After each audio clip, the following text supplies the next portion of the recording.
हर हर महादेव प्रिय दर्शकों, मेष राशि वालों को आने वाले 47-48 दिन अर्थात 28 जुलाई से लेकर के आपके 13 सितंबर के बीच में अपना स्वास्थ्य का ध्यान रखना है। क्योंकि आपके राशि के स्वामी जो मंगल हैं, वो मंगल षष्ठस्थ हो गए हैं और षष्ठस्थ मंगल को वैसे तो अरिहंता योग बना देता है। अरिहंता अर्थात शत्रुओं पर विजय प्राप्त करने का योग बना देता है। अष्टम का षष्ठस्थ मंगल अच्छा होता है। शास्त्र कहता है ये जो षष्ठस्थ मंगल है, ये ये अपोक्लिम में है। तृतीयस्थ मंगल हो या षष्ठस्थ मंगल हो, शुभ होता है। इसमें निसंदेह कोई शक नहीं है। लेकिन आपको स्वास्थ्य का ध्यान रखना पड़ेगा क्योंकि आपकी राशि के स्वामी हैं, आपके लग्नेश हैं। खासकर अगर आप पहले से ही बीमार हैं, तो आप अपने बराबर डॉक्टर के सानिध्य में रहिए। ये आपको ध्यान रखना है, पहली बात। दूसरी बात मैं कहूँगा, देखिए मंगल ये कन्या राशि में जाकर के बैठा है। कन्या का मंगल शुभ नहीं होता है क्योंकि खल अवस्था में होता है ग्रह। खल अवस्था का ग्रह, खल नाम से ही स्पष्ट है ना, खल अर्थात शत्रु, दुश्मन। पीड़ित होंगे, शत्रुओं से पीड़ित होंगे, शत्रु बनाएंगे, शत्रु बनेंगे। बात यह है कि शत्रु बनेंगे और फिर परास्त होंगे। अच्छा तो ये होता ना कि शत्रु बनते ही नहीं, तो ये ज्यादा अच्छा होता। अच्छा ये होता ऋण लगता ही नहीं, ऋण से मुक्त होंगे, यह अलग बात है। अच्छा तो यही होता, पैसा आ जाता समय पर। अच्छा ये भी होता कि स्वास्थ्य ठीक हमेशा रहता, आप निरोगी रहते। लेकिन दुर्भाग्य से ये ग्रह ऐसा है कि आपको रोगी बनाएगा, रोग से मुक्त करेगा, ऋण लगवाएगा, ऋण से मुक्त करेगा, आपको आपको आपके शत्रु बनाएगा, लेकिन शत्रु पर प्रचंड प्रहार आप करते हुए दिखाई दे रहे हैं। ये अच्छी बात भी है और बुरी बात भी है। इसलिए और ये विशेषकर मैं बोलूंगा कि ये आपको ये भी नहीं कि मंगल षष्ठस्थ हो जाए तो शत्रुओं पर विजय प्राप्त करेंगे। अगर ये स्वगृही होता तो निश्चित रूप से आप विजय प्राप्त करते, पूर्णतः विजय प्राप्त करते। लेकिन आप हर चीज में आप विजय तो प्राप्त करेंगे, लेकिन अधूरा। शत्रु है, शत्रु को समाप्त नहीं करने जा रहे हैं, अधूरा, कमजोर कर सकते हैं, खत्म नहीं कर सकते। ऋण कम कर सकते हैं, खत्म नहीं कर सकते। रोग थोड़ा सा ठीक हो सकता है, पूरी तरीके से नहीं, क्योंकि ये कन्या राशि में है, शत्रु की राशि में है। इसको शत्रु मानता है, मंगल इसको शत्रु मानता है। और शनि की दृष्टि भी तो है। अगर आप ऑलरेडी जो है ना वायु तत्व से, यानी कि आप गैस्ट्रिक इत्यादि या फिर अनेकों प्रकार की जो जॉइंट्स प्रॉब्लम है, आपको पैरों में जो है ना मोच है, पैरों में जकड़न है, या फिर जॉइंट्स में आए दिन समस्या रहते हैं, स्नायुओं में अर्थात नसों में समस्याएं हैं, तो आपके लिए ये समस्या तो यथावत रहने वाली है। स्वास्थ्य का आपको विशेषकर ध्यान रखना है, क्योंकि शास्त्र कहता है आत्महितम कुर्यात प्राणांते किम करिष्यति। स्वस्थो ही अयम देह, जब तक ये स्वस्थ शरीर है,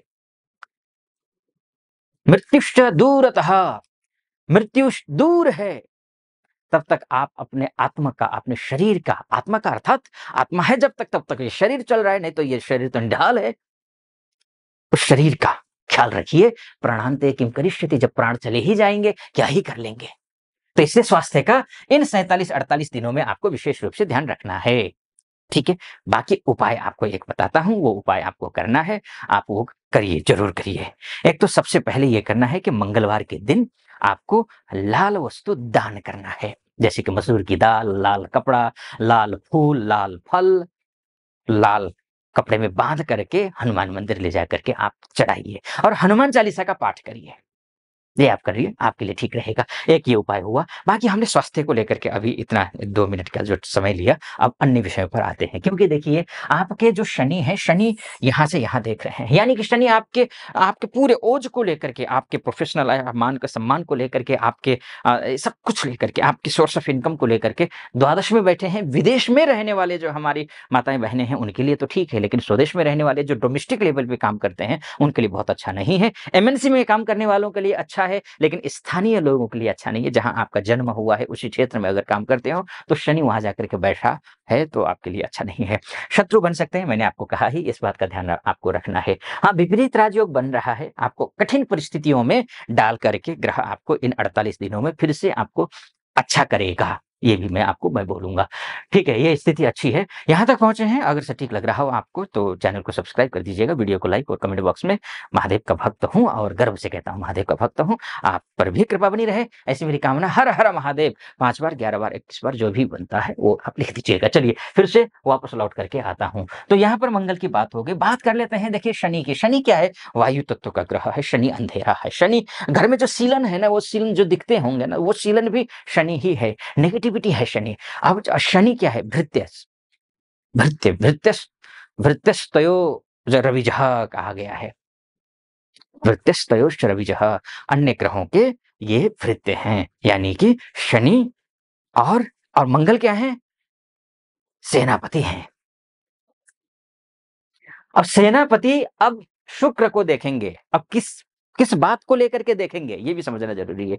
आपके पैसे को लेकर के, आपके स्वास्थ्य को लेकर के, आपकी नौकरी को लेकर के, आपके बिज़नेस को लेकर के, हर एक क्षेत्र को लेकर के अपने आप में सेनापति कभी हारना पसंद करता है क्या? नहीं करता। एक बार भृत्य सरेंडर कर सकता है, सेनापति नहीं कर सकता है। सेनापति उस भाव से देखेगा और शनि भृत्य है। भृत्य अर्थात निचले तबके में काम करने वाले लोग, उनका नेतृत्व करता है। तो वो देखेगा, वो देखने का मतलब ये है कि आपको काम डट करके करना है इन क्षेत्रों में। बस स्वास्थ्य का ध्यान रखना है, बाकी अन्य क्षेत्रों में आपको अच्छा शुभ है, निश्चिंत रहें आप। बाकी मैंने उपाय आपको बता ही दिया है। तो बाकी मैंने डिटेल में कि महीना कैसा रहने वाला है इसको लेकर के अगस्त को लेकर के, अगस्त माह का जो राशिफल है उसमें बताया हुआ है। आप उसको चेक कर सकते हैं। इसमें मैंने सिर्फ शनि और मंगल की बात की है। ठीक है?